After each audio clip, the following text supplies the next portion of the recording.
Speech by Keith Marshall.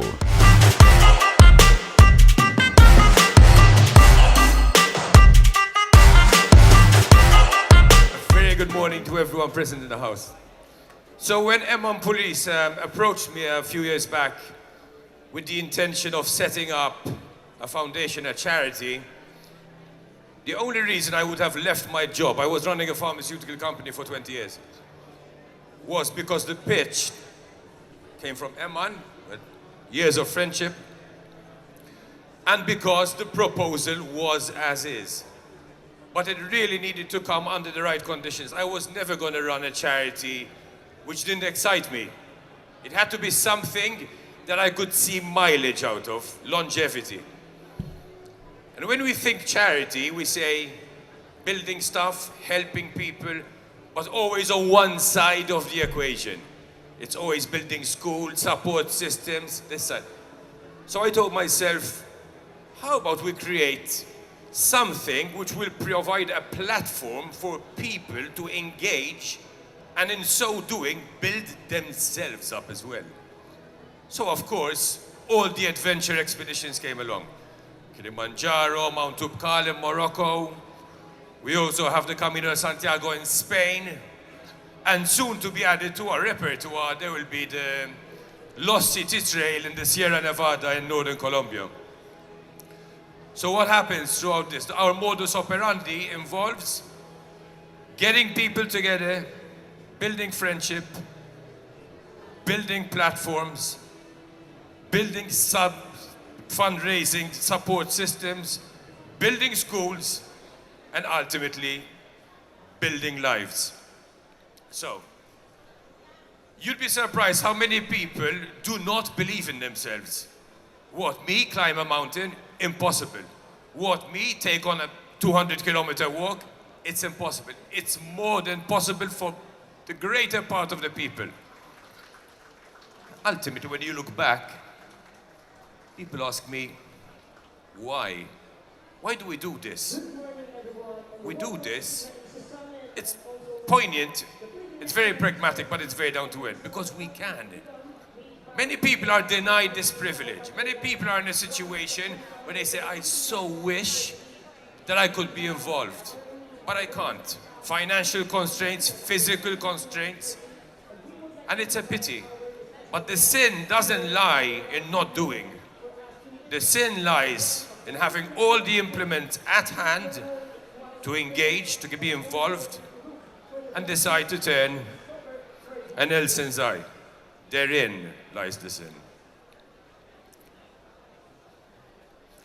Now, when it comes to our challenges, ultimately, they have proved very, very successful, without wanting to sound too many trumpets. So, we've built 10 schools. Our most recent one, as you saw in that clip, was in Ethiopia for 1,000 kids. It's the largest school ever built by Maltese outside of our shores. But we can never rest on laurels. We can never lie back and say, clap, clap, applause. Why? Because all the while, children die. The last time I checked on Google, 380 million kids across the planet suffer the ravages of poverty, hunger, death by the most mundane of conditions. And I don't think that that's an acceptable situation by any standard. I mean, what's the difference between myself, our kids, and those kids on the losing end? It's the twist of an unfriendly card. Nothing more. We haven't done anything more to deserve our outcome. Us living within the band of affluence, and them living in abject poverty. So no, not under my watch, and not under anyone who stands with the SiGMA Foundation. I was saying this yesterday evening, and I'll say it again, I'll say it tomorrow. The SiGMA Foundation is not me or Eman Pulis or anyone related to this organization. It's all of us. It's anyone who decides of his own volition to take a step forward and say, listen, I want to be involved. I want to be part of this. I want to contribute. To what extent? I don't fit in that decision. But a step forward in the right direction is exactly that. A step forward in the right direction. Don't sit back, don't be Don't be lethargic about things. Say, today I can actually go forward and do my thing for a charity that I believe in.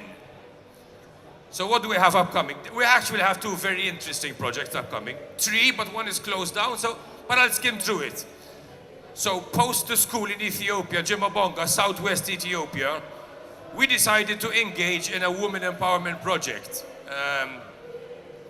It'll cost approximately €250,000, and we will be training women in 4 verticals: IT, cookery classes, sewing and embroidery, and I'll remember the last one. Give me a sec.